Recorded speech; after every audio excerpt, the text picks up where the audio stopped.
먼저 동영상을 한 편 보고 설교를 시작하도록 하겠습니다. 동영상을 준비해 주시기 바랍니다.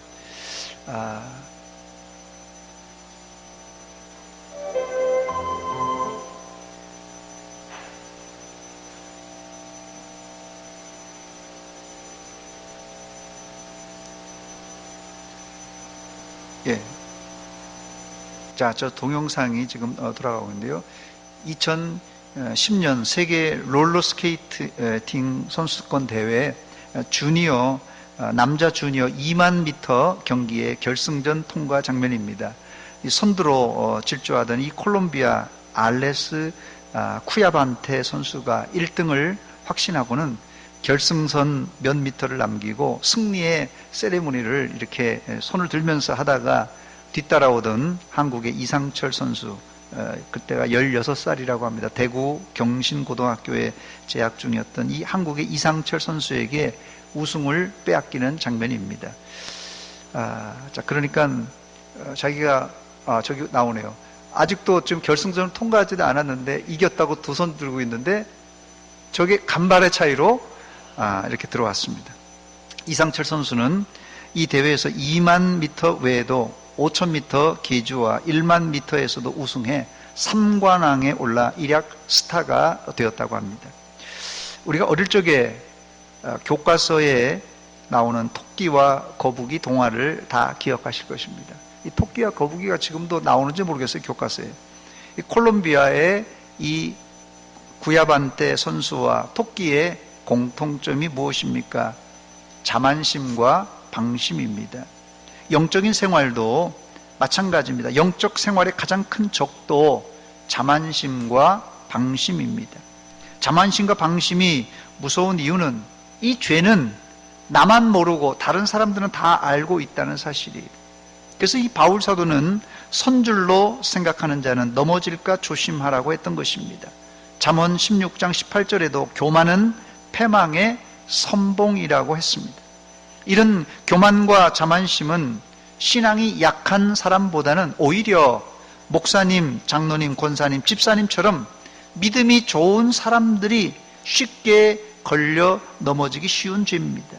그래서 이 바울 사도는 자신이 하나님의 계시, 여러 계시를 받은 것이 많기 때문에 자만할까봐 하나님이 자신에게 사탄의 이 사자, 육신의 가시를 주셨다고 고백했어요. 고린도후서 12장 7절입니다. 여러 계시를 받은 것이 지극히 크므로 너무 자만하지 않게 하시려고 내 육체의 가시, 곧 사탄의 사자를 주셨으니 이는 나를 쳐서 너무 자만하지 않게 하려 함이라 그랬습니다. 역설적으로 육체의 가시, 사탄의 사자가 있었기 때문에 바울 사도는 타락하지 않고 더 훌륭한 사도가 되었습니다. 혹시 여러분 안에 육체의 가시나 또 육신의 질병으로 말 못할 고통을 이제 가지고 있습니까? 그 이유를 제가 말씀드립니다. 여러분들이 너무 잘났기 때문에 자만할까봐 하나님이 주신 선물입니다. 아멘을 안 하시네요. 선물입니다. 예, 불평하지 마시고 잘 간수하셔서 끝까지 인내하심으로 승리하시기를 축원합니다. 사회생활도 그렇지만 신앙생활은 처음부터 겸손으로 시작해서 중간에도 겸손, 마지막 천국 들어갈 때까지도 겸손해야 하나님이 기뻐하시고 또 사람들에게도 존경받습니다. 안타까운 것은 방금 영상에서도 보셨듯이 교회 안에 토끼 같은 신자들, 자만심과 방심하는 성도들이 의외로 많습니다. 이들은 자신만 잘난 줄 알고 이 교만이 하늘을 찌르는 사람입니다. 이런 사람은 아직 믿음이 뭔지를 모르는 사람이에요. 이제 여러분들은 어디까지 왔습니까? 신앙생활 10년, 20년을 했습니까? 신앙생활은 결코 연수로 측정할 수 없는 하나님의 기준이 있습니다. 평생을 신앙생활을 했을지라도 천국의 문턱에 걸려 넘어져 못 들어가는 사람이 있는가 하면 단 몇 개월을 했어도 천국에 들어가는 사람이 있습니다. 그래서 노년엔 암보다 문턱이 무섭다는 말이 있습니다. 암보다 무서운 건 문턱이란 말입니다. 병원에서 대수술을 받고 집에 왔는데 다음날 화장실 가다가 그만 문턱에 걸려 넘어져 영영 일어나지 못하는 분들이 있습니다. 그래서 노년엔 암보다 문턱이 무섭다는 말이 나온 것입니다. 그래서 아예 요새는 리모델링 할 때 아주 문턱을 없애버리더라고요. 이 자리에 이 정도면 내 신앙은 괜찮다 생각하시는 분들이 있습니까? 천국 문턱에 걸려 넘어질 가능성이 많은 분들입니다. 오늘 이 설교를 통하여서 자신을 돌아보는 지혜로운 성도들이 되시기를 주의 이름으로 축원합니다. 예수님 당시에 많은 유대인들 지도자들이 자신은 천국은 따놓은 당상인 줄 알았습니다. 이 땅에서 선지자 노릇하고 주의 이름으로 귀신을 쫓아내고 많은 권능을 행했으니 자신은 당당히 천국에 들어갈 것이라고 생각했습니다. 그러나 예수님은 이런 사람들에게 내가 너희를 도무지 알지 못하니 불법을 행하는 자들아 내게서 떠나가라 소리쳤어요. 왜 이런 불상사가 발생한 것입니까? 아마 이들도 처음 신앙은 순수하고 열정적으로 했을 것입니다. 여러분, 이 선지자 노릇하고 귀신을 쫓아내는 사역은 아무나 쉽사리 할 수 있는 사역이 아닙니다. 그러나 불행히도 이런 사람들은 천국에 들어가지를 못했습니다. 이런 소리를 들으면 모두 다 나는 아니라 생각하실 텐데 여러분들은 천국에 들어갈 수 있을까 궁금하지 않습니까? 제가 정확하게 알려드리겠습니다. 내 인생의 마지막 임종 순간은, 잘 들으시기 바랍니다. 내 인생의 마지막 임종 순간은 지금과 똑같습니다. 많은 사람들이 죽음에 대한 환상을 가지고 있는데 사람이 죽을 때는 맺힌 것을 풀고 가고 이제까지 예수 잘 못 믿은 것도 회개하고 마지막엔 주님의 손 꼭 붙들고 천국에 갈 것이라는 환상이 있습니다. 그런데 제가 목사로서 여러 임종들을 지켜보면서 느낀 것은 임종은 우리 평범한 일상의 연속이지 절대 특별한 이벤트가 아닙니다. 그래서 그래도 내 임종 때는 어떨까 궁금하십니까? 여러분의 임종은 정확하게 지금 내 모습 이대로입니다. 물론 임종 때 오른편 강도처럼 회개하고 180도로 변해서 믿음으로 마무리하는 사람도 있습니다. 그러나 이런 경우는 가뭄에 콩나듯이 드물고요. 오히려 임종 시기가 되면 믿음이 더 약해지든지 심지어 어떤 분들은 믿음의 줄을 완전히 놔버리는 경우도 종종 있습니다.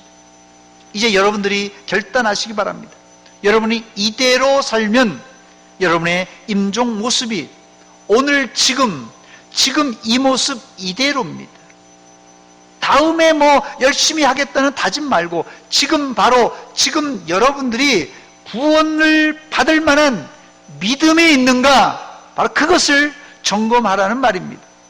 오늘 저는 여러분들에게 이스라엘이 40년 광야길을 어떻게 마무리했는지를 말씀드리겠습니다. 구약의 사건들은 모두 신약의 그림자와 같은데 불행히도 이스라엘의 24,000명은 가나안 땅이 바로 코앞에 보이는 이 관문에서 전염병으로 죽임을 당하고 약속의 땅에 들어가지 못하고 말았습니다. 이들은 한마디로 광야 40년 동안 고생 애들 말로 개고생했는데 죽 서서 개 주고 말았어요. 첫 번째, 이스라엘은 마지막 관문에 실패했습니다. 제가 유튜브 동영상을 하나 더 준비했는데 하나 더 보여주시기 바랍니다. 예, 다 들어왔어요. 이제 이겼다고 점프했는데 뒤에 있는 사람이 이겼다고 점프했는데 저기 마지막 관문에서 넘어지는 사람이 됐습니다. 일의 시작보다 끝이 더 중요합니다.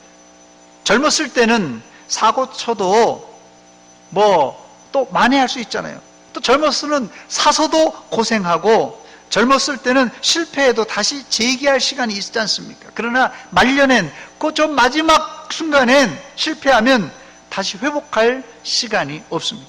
그러므로 시작보다 끝이 더 중요한 법입니다. 그런데 생각보다 끝이 안 좋은 사람들이 많습니다. 여러분, 어떤 술이 좋은 술이라고 그러죠? 뒤끝이 좋은 술이 좋은 술이라고 합니다. 뒤끝이 좋은 술. 사람도 뒤끝이 좋은 사람이 좋은 사람입니다. 그런데 여러분, 뒤끝 좋은 술이란 말 믿지 마시기 바랍니다. 모든 술은 뒤끝이 안 좋습니다. 이건 과학적으로, 의학적으로 증명된 말입니다. 소주나 양주 회사에서는 우리 회사 술은 뒤끝이 좋다고 선전하지만 그런 술은 이 세상에 존재하지 않습니다. 아마 존재한다면 그런 술이 아니라, 그건 술이 아니라 이 사이다일 것입니다. 이스라엘이 실패한 원인이 무엇입니까? 본문 1절과 2절, 3절에 보면 세 가지 이유가 여기 나오는데, 이스라엘이 시딤에 머물러 있더니 그 백성이 모압 여자들과 음행하기를 시작하니라. 그 여자들이 자기 신들에게 제사할 때 이스라엘 백성을 청하며 백성이 먹고 그들의 신들에게 절함으로 이스라엘이 바알보올에게 가담한지라 여호와께서 이스라엘에게 진노하시니라 그랬어요. 여기서 우리는 이스라엘이 광야 마지막 관문에서 실패한 원인을 세 가지 발견하게 되는데, 첫째는 시딤에 너무 오래 머물러 있었던 것이 화근이었고, 두 번째는 이 모압 여자들과 행음한 것이 이게 잘못이었고, 마지막 세 번째는 모압이 섬기는 바알보올을 섬긴 것이 이스라엘의 실패 원인입니다. 여기 본문에 세 가지 단어가 나오는데, 머물다, 음행하다, 또 제사에 가담하다. 머물다, 음행하다, 제사에 가담하다. 이 세 단어입니다. 이 세 단어는 단독적인 행위지만 모두 다 연결되어 있습니다. 이 세 단어에 숨겨진 의미는 우리가 약속의 땅에 안 들어가고 여기가 좋사오니 여기서 살아도 좋다는 이 해이해진 마음과 자세가 그대로 반영된 행동입니다. 세 가지 단어를 주의 깊게 살펴보면 어느 하나도 일시적인 실수가 아닙니다. 혹시 이스라엘은 무의식적으로 했을지 모르지만 이 세 단어는 영구히 이스라엘의 발목을 붙잡는 단어들이었어요. 이스라엘이 어디에 머물렀습니까? 시딤, 모압 시딤에 머물렀습니다. 시딤에 오래 머물 곳이 아닙니다. 시딤은 떠나야 될 곳입니다. 그런데 거기 머물다가 이 말썽이 나고 말았습니다. 또 음행이라는 단어는 단순히 한 번 실수로 남자가 여자를 범하는 것이 아니라 아예 모압 여인들과 살려고 했어요. 더 나아가 이들의 죄가 심각한 이유는 모압 여인들이 우상에게 제사 드릴 때 정식으로 이스라엘 남자들을 초청하여 함께 음식을 먹고 술도 마시고 그리고 그 앞에 절하면서 음행을 저질렀습니다. 이런 행위를 제의적 매춘이라 이렇게 보통 부릅니다. 제의적 매춘. 그러니까 이 행위는 단순한 실수라기보다는 모압 여인들 입장에서는 치밀히 계획된 일이고 이스라엘 남자들 입장에서는 유혹에 끌려 자기 의지를 가지고 했던 명백한 범죄 행위입니다. 본문 3절에 이스라엘이 바알보올에게 가담했다. 이 바알보올에게 가담했다라는 문장 속에 이 가담했다라는 단어를 지난번 이 개역성경엔 이 부속되었다 이렇게 기록했습니다.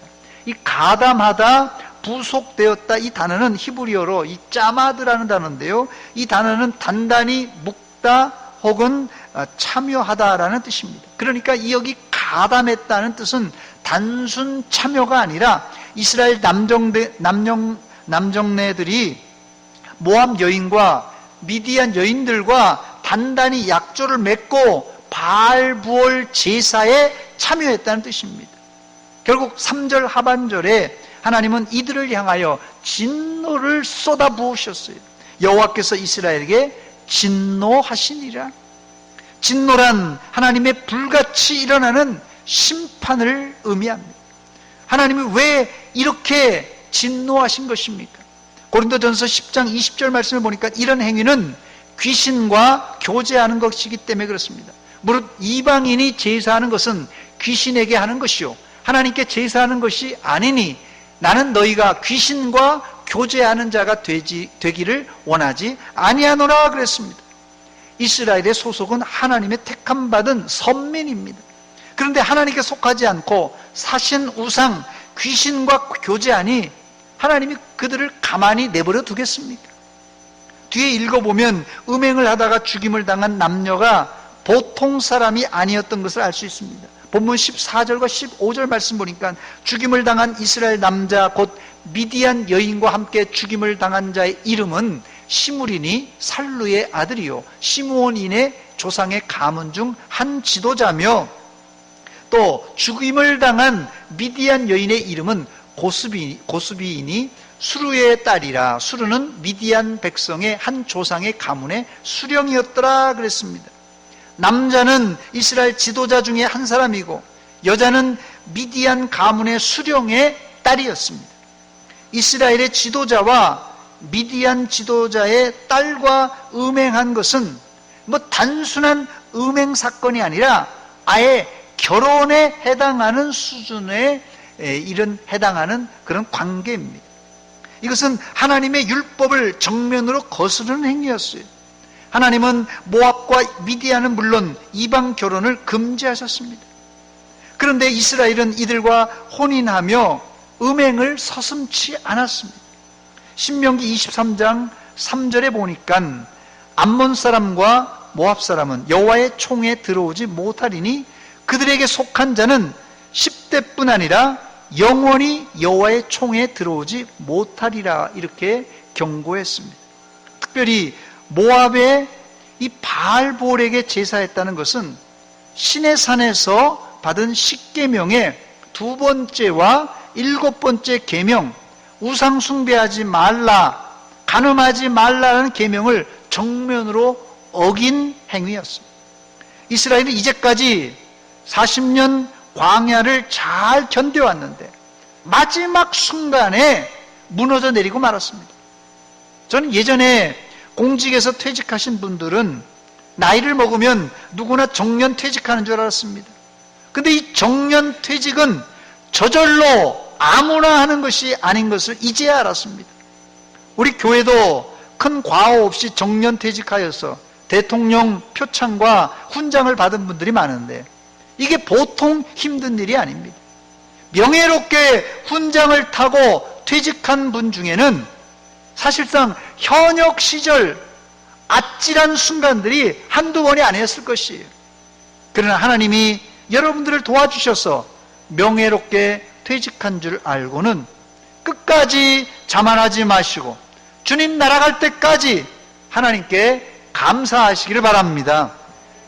두 번째, 이 마지막 관문에서 실패한 이스라엘은 하나님의 큰 징계를 받았습니다. 그 징계가 무엇입니까? 이스라엘에게 전염병이 발생해 2만 4천 명이 한꺼번에 죽임을 당하였습니다. 그러므로 이 전염병은 순전한 인재였어요. 본문 9절입니다. 그 연병으로 죽은 자가 2만 4천 명이었더라 그랬어요. 코로나로 인한 사망자는 제가 어제 오전 9시 그 기준으로 보니까 환자 총수가 세계 전체 총수가 755만 5,509명이었어요. 사망자 수는 어제 9시 기준으로 보니까 42만 3,799명입니다. 엄청난 숫자가 이제 걸렸고 엄청난 숫자가 죽임을 당했어요. 이 42만 명이라 그러면요, 우리나라 중소도시 하나가 없어져 버린 것이. 본문에 2만 4천 명이 코로나에 비하면 별것 아니지만 당시 인구 비율로 보면 장정 60만, 전체 인구가 약 240만 명이라 추정할 때 2만 4천 명이 목숨을 잃었다는 것은 비율로 보면 엄청난 비율입니다, 여러분. 240만 명 중에 2만 4천 명은 꼭 100분의 1 수치인데요. 사실상 이 100명 중 한 사람이 죽었다는 뜻은 사돈의 팔촌까지 따지면은 이스라엘 백성 중에 죽임을 당하지 않은 가족이 없다는 뜻입니다. 가나안 문턱에서 전 이스라엘이 상갓집으로 변하고 말았습니다. 그러나 이스라엘은 마음 편하게 애도할 수가 없었습니다. 왜냐하면 이것은 하나님의 진노의 결과로 인한 심판이었기 때문에 그렇습니다. 세 번째, 그렇다면 이스라엘이 실패했지만 어떻게 마지막 관문을 빠져나와 가나안 땅에 들어갈 수 있었습니까? 그 해결 방법은 첫 번째, 죄를 없애고 철저하게 회개했습니다. 죄를 없애고 철저하게 회개해야 바로 이 가나안 땅에 들어갈 수 있습니다. 본문 4절로 8절에 나오는 내용입니다. 여호와께서 모세에게 이르시되 백성의 수령들을 잡아 태양을 향하여 여호와 앞에 목매어 달라. 그리하면 여호와의 진노가 이스라엘에게서 떠나리라. 모세가 이스라엘 재판관들에게 이르되 너희는 각각 바알볼에게 가담한 사람들을 죽이라 하니라. 이스라엘 자손의 온 회중이 회막문에서 울 때에 다 죽이고 막 그랬으니까 얼마나 슬프겠어요. 울 때에 이스라엘 자손 한 사람이, 아직도 상황이 파악이 안 되는 한 사람이 모세와 온 회중의 눈앞에 미디안 한 여인을 데리고 그의 형제에게로 온지라. 제사장 아론의 손자 엘르아살의 아들 비느하스가 보고 회중 가운데서 일어나 손에 창을 들고 그 이스라엘 남자를 따라 그 막사에 들어가 이스라엘 남자와 그 여자의 배를 꿰뚫어서 두 사람을 죽이니 연병이 이스라엘 자손에게서 그쳤더라 그랬어요. 음행했던 사람들과 백성들의 수령들을 잡아 목매달아서 높이 달고 또 현장에서 음행하던 두 사람을 제사장 비느하스가 죽였을 때 연병이 감쪽같이 그쳤습니다. 이 사실은 전염병의 원인이 이스라엘의 음행이었음을 확실하게 보여주는 사건입니다. 전염병학적으로 사람의 죄를 제거한다고 전염병이 단숨에 종식된다는 것은 이해할 수 없는 일입니다. 그러나 하나님이 하시면 지금도 얼마든지 단숨에 코로나19도 종식될 줄 믿습니다. 제가 없는 말을 하는 것이 아닙니다. 3,500년 전에 모압 평지에서 시딤에서 이스라엘이 체험했던 이 연병, 전염병 종식 사건을 제가 말씀드리는 것입니다. 제사장 비느하스가 어떻게 죄를 제거했습니까? 비느하스는 음행하는 남녀를 현장에서 잔혹하지만 창으로 그냥 찔러 죽였습니다. 이때 전염병이 눈 깜짝할 사이에 사라졌습니다. 이 행위를 인간적인 눈으로 보면 끔찍하지만 이 행위를 하나님은 칭찬하셨는데 본문 11절 말씀 보니까 제사장 아론의 손자 엘르아살의 아들 비느하스가 내 질투심으로 하나님의 질투심으로 질투하여 이스라엘 자손 중에서 내 노를, 하나님의 분노를 돌이켜서 내 질투심으로 그들을 소멸하지 않게 하였도다 그랬어요. 하나님은 질투하시는 하나님이십니다.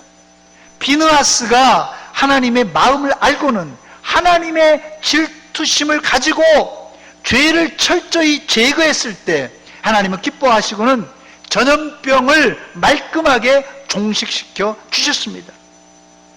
보통 이 질투는 안 좋은 것이라고 생각하지만 사실상 질투는 긍정적인 면도 있는데, 예를 들면 남편이 지나가는 예쁜 아가씨를 그냥 침을 질질 흘리면서 보고 있을 때 어떤 여자가 질투 안 합니까?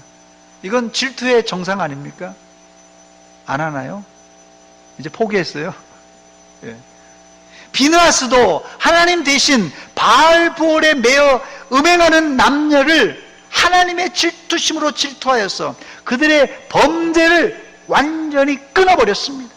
이때 하나님의 분노가 풀리며 전염병이 사라지는 역사가 일어났습니다. 할렐루야! 그리고 하나님은 비느하스와 평화의 언약을 맺습니다. 본문 12절과 13절입니다. 그러므로 말하라, 내가 그에게 내 평화의 언약을 주리니 그와 그의 후손에게 영원한 제사장 직분의 언약이라. 그가 그의 하나님을 위하여 질투하여 이스라엘 자손을 속죄하였다 그랬습니다. 여기 나오는 평화의 언약과 영원한 제사장 직분의 언약은 단순한 아론의 제사장직을 말하는 것이 아니라 장차 오실 예수 그리스도가 십자가로 이룰 영원한 평화의 언약, 영원한 속죄를 일컫는 말입니다. 우리는 여기서 하나님의 확실한 성품을 알게 되는데, 아무리 40년 동안 인내하고 광야길을 걸었고 아무리 선택받은 선민일지라도 마지막 순간 해이해져서 하나님을 거역하고 우상 숭배하고 음행하는 자는 요단강 건너편에 있는 약속의 땅, 가나안 땅에 들어갈 수 없다는 메시지입니다. 그런데 불행히도 우리 모두는 죄를 지어서 적과 꿀이 흐르는 가나안 땅에 들어갈 수 없는 죄인들이었어요. 그런데 어떻게 우리가 구원받고 죄사함을 받을 수 있었던 것입니까? 사실 우리는 음행하는 현장에서 비느하스가 찌르는 창에 맞아서 죽어야 할 그런 죄인들이었습니다. 그러나 그 형벌을 하나님은 자신의 독생자 예수 그리스도에게 대신 짊어지게 하시고는 십자가 형틀에서 희생시키셨어요. 자기 아들을. 바로 이 십자가로 우리의 죄를 사할 뿐 아니라 본문에 나오는 비느하스와 맺었던 평화의 언약, 영원한 속죄를 하나님은 우리와 이루어 주셨습니다. 할렐루야! 예수님의 십자가가 하나님의 질투를 평화의 언약으로 바꾸어 놓으셨습니다. 이제 우리는 천국의 문턱에 서 있습니다. 이제 천국의 문턱에 서 있는 자들입니다. 우리는 나이가 많든 적든 우리 모두는 천국 문턱에 서 있는 자들입니다. 마지막 관문에서 하나님이 싫어하시고 질투하는 음행과 우상 숭배의 문턱을 조심하시기 바랍니다. 천국의 이 코앞에 있을 때 이 문턱이 있어요. 문턱 조심하시기 바랍니다. 그리고 내 몫에 대인 십자가 지고 묵묵히 말없이 가나안 땅을 향하여, 약속의 땅을 향하여 진군하는 믿음의 성도들이 되시기를 주의 이름으로 축원합니다. 화장실에 보면 아름다운 사람은 머문 자리도 아름답다. 아름다운 사람은 머문 자리도 아름답다라는 문구가 적혀져 있는데, 여러분들은 예수님의 십자가 공로 의지하고 끝이 좋은 사람, 끝이 아름다운 성도들이 되시기를 주의 이름으로 축원합니다. 축원합니다. 같이 기도하겠습니다. 이 시간 기도할 때 하나님, 우리가 이 시간 하나님 천국의 문턱에 서 있습니다. 이스라엘은 가나안이 보이는 코앞에서 음행하다, 우상숭배하다, 불순종하다 24,000명이 죽임을 당했습니다. 하나님, 이 시간 우리가 천국 문턱에서 걸려 넘어지는 자 없게 하시고 천국에 넉넉히 들어가는 믿음의 백성들 되게 하여 주시옵소서. 회개하며 믿음을 가지고 기도하겠습니다. 같이 기도합니다. 하나님, 우리 아버지 은혜와 사랑 감사드립니다. 이 아침에 저희들을 예배의 자리로 인도하신 하나님, 코로나19 사태로 이 모양 저 모양 힘든 상황입니다. 우리의 믿음을 점검해 보며 지금, 바로 지금 내가 천국 갈 믿음이 있는가 점검해 보며 하늘나라 저 천국을 사모하는 믿음의 종들 다 되게 하여 주시옵소서. 우리 앞에 하나님 여러 가지 유혹과 여러 가지 문턱들이 한두 가지가 아닙니다. 모든 걸리적거리는 모든 죄악을 벗어버리고 하나님을 향하여 달려가게 하여 주시옵소서. 그래서 한 사람도 나고자 없게 하시고 넉넉히 믿음으로 천국에 들어가게 하여 주시옵소서.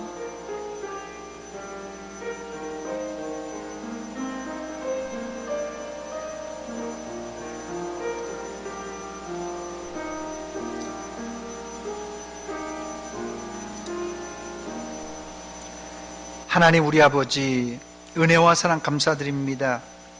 이스라엘이 40년 광야 고생하고 고생하여 모압 평지 이 가나안을 코앞에 두고 그들이 24,000명이나 들어가지 못했습니다. 하나님, 천국의 문턱에 서서 저희들 믿음으로 들어가기를 소원합니다. 과거에 얽매였던 모든 죄악을 떨쳐버리고 주님만 바라보고 한 걸음 한 걸음 우리 앞에 요단강을 건너 가나안 땅으로 진군할 수 있는 십자가의 용사들 다 되게 하여 주시옵소서. 예수님의 이름으로 기도하옵나이다. 아멘.